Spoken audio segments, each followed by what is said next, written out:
Guys ಇವ್ರೆ ನೋಡಿ ನಮ್ಮ ಪಾರ್ಟ್ನರ್ಸು. ಗೈಸ್ ನಾನು ವಿಡಿಯೋಸ್ ನೋಡಿ ಇಬ್ರು ನಾನು ರನ್ನಿಂಗ್ ಬರ್ತೀನಿ ಕರ್ಕೊಂಡು ಹೋಗು ನನ್ನನ್ನು ಅಂತ ಹೇಳಿದ್ರು. ಸೊ ಅವ್ರಿಬ್ಬರನ್ನ ಕರ್ಕೊಂಡ್ ಬಂದಿದ್ದೀನಿ. ಹಿಂದೆ ವಾಕ್ ಮಾಡ್ಕೊಂಡ್ ಬರ್ತಾ ಇದ್ರೆ ತೋರಿಸ್ತೀನಿ ಬನ್ನಿ.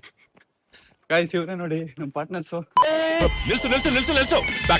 ಮತ್ತೆ ಸುನ್ನಿ ಅವರು. ಸುಸ್ತಾಗ್ಬಿಟ್ಟ ನೋಡಿ ಅಣ್ಣ ಸುಸ್ತಾಗ್ಬಿಟ್ಟಿದೆ ಗೈಸ್. ಫಸ್ಟ್ ಡೇ ಅಂತ ಓಡಾಕಾಗಿಲ್ಲ. ಸೊ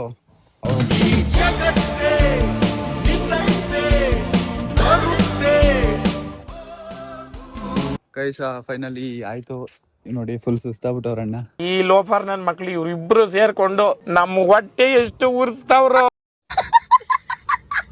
ನಾಳೆಯಿಂದ ಬರ್ತೀಯಲ್ಲ ಮಲ್ಕೋತೀಯ? ಇಲ್ಲ ಚಾನ್ಸೇ ಇಲ್ಲ, ನೋ ವೇ. ರನ್ನಿಂಗ್ ಎಲ್ಲ ಮುಗಿಸಿ ಕೆಲ್ಸಕ್ಕೆ ಹೋಗಿ ಅಲ್ಲೇ ಆ್ಯಪ್ಸ್ ವರ್ಕೌಟ್ ಮಾಡಿಕೊಂಡು ಹಂಗೆ ಮನೆಗೆ ಹೋಗ್ಬೇಕಾದ್ರೆ ಪೆಟ್ರೋಲ್ ತೊಗೊಂಡು ಲೆಗ್ ಸುಕ್ನು ತೊಗೊಂಡು ನನಗೂ ನಮ್ಮ ಅಪ್ಪಗೂ ಮನೆಗೆ ಹೋಗಿ ಲೆಗ್ ಸುಕ್ ಕುಡ್ಕೊಂಡು ಫ್ರೆಶ್ ಅಪ್ ಆಗಿ ಮತ್ತೆ ಕೆಲ್ಸಕ್ಕೆ ಬಂದೆ. ಇವತ್ತು ಫುಲ್ ಡೇ ಇದ್ರಿಂದ ಫುಲ್ ಡೇ ವರ್ಕ್ ಮಾಡಿ ಒಂದು ಆರ್ಡ್ರ್ ಬರಬೇಕಿತ್ತು, ಆರ್ಡ್ರ್ ಪಿಕ್ ಮಾಡಿಕೊಂಡು ಮನೆಗೆ ಹೋಗಿ ಫ್ರೆಶ್ ಅಪ್ ಆಗಿ ಮತ್ತೆ ಬಂದು ದೇವ್ರಿಗೆ ಹೂ ಹಾಕ್ಬಿಟ್ಟು ಸ್ನ್ಯಾಕ್ಸ್ ತಿನ್ಕೊಂಡು ಇವತ್ತು ಕೆಲಸ ಬೇಗ ಮುಗೀತು. 9:00ವರೆಗೆ ಕೋರ್ಟ್ ಕ್ಲೋಸ್ ಮಾಡಿಕೊಂಡು ಹಂಗೆ ಮನೆಗೆ ಹೋಗ್ತಾ ಫ್ರೂಟ್ಸ್ ತಿನ್ಕೊಂಡು ಇವತ್ತು ನನ್ನ ಡೇನ ಎಂಡ್ ಮಾಡಿದೆ. ಮತ್ತೆ ನೆಕ್ಸ್ಟ್ ವ್ಲಾಗಲ್ಲಿ ಸಿಗೋಣ. ಬಾಯ್ ಬಾಯ್, ಗುಡ್ ನೈಟ್, ಸಿ ಯು.